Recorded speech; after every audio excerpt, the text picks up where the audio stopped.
దేవుని యొక్క పరిశుద్ధ నామమునకు మహిమ కలుగునుగాక. ఈ వాక్యము వినుచున్న మీ అందరికీ స్తోత్రములు. వేకువ మన్నా యొక్క నేటి అంశము నీ ఇస్సాకు. దీని ధ్యానార్థమై పరిశుద్ధ గ్రంథములో హెబ్రీయులకు రాసిన పత్రిక 11వ అధ్యాయము 17వ వచనము నుండి 19వ వచనము వరకు. అబ్రహాము శోధింపబడి విశ్వాసమును బట్టి ఇస్సాకును బలిగా అర్పించెను. ఎవడు ఆ వాగ్దానములు సంతోషముతో అంగీకరించెనో ఇస్సాకు వల్లైనది నీ సంతానమనబడును అని ఎవనితో చెప్పబడెనో ఆ అబ్రహాము తన ఏక కుమారుణ్ణి అర్పించి అని మనము క్లుప్తముగా చదువుచున్నాము.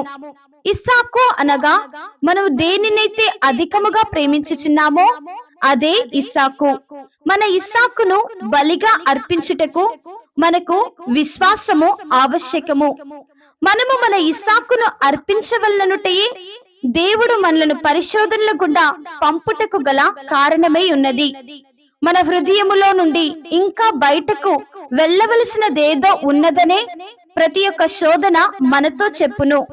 ఒకవేళ అది మన పేరు ప్రఖ్యాతులో లేక మరే ఇస్సాకు అయినను అయి ఉండవచ్చును. ఇవన్నీ బయటకు వెళ్ళిపోవలసిందే.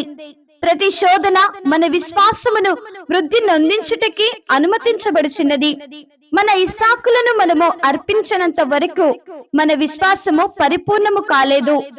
ఎవడ ఆ వాగ్దానములు సంతోషముతో అంగీకరించెనో మరియు అర్పించెనో అని చదివి ఉన్నాము. మనము ఇస్సాకును అర్పించుట అనగా ఇస్సాకు కంటే శ్రేష్టమైన క్రీస్తును ఆయన ఆశీర్వాదములను పొంది ఉన్నామనుటను చూపుచున్నది. దేవుడు తన యొద్దనున్న శ్రేష్టమైనది మనకిచ్చినప్పుడు మనము మన యొద్ద గల మిక్కిలి శ్రేష్టమైనది ఆయనకి ఇవ్వవలెను. ఆయన మనకి ఇచ్చిన దానికి మించి మనమెన్నడూను ఆయనకేమియూ ఇవ్వలేము. విశ్వాసమును బట్టి అబ్రహాము ఇస్సాకును పొందెను మరియు విశ్వాసమును బట్టి అబ్రహాము ఇస్సాకును ఇచ్చివేసెను. మనము విశ్వాసమును బట్టి ఏమి పొందుచున్నామో మనము మనపూర్వకముగా ఇచ్చివేయుటకు ఇష్టపడవలెను. ప్రియమైన దేవుని బిడ్డ, ప్రభువు నిన్ను ఆశీర్వదించినప్పుడు నీ హృదయమును ఆశీర్వాదములపై ఉంచకుము. సర్వోత్కృష్టమైన రీతిలో ప్రత్యేకముగా ప్రభువును ప్రేమించే విషయములో నీవు ఎటువంటి అంతరాయములను అనుమతించకుము. ఆమేన్. దేవునికి స్తోత్రం.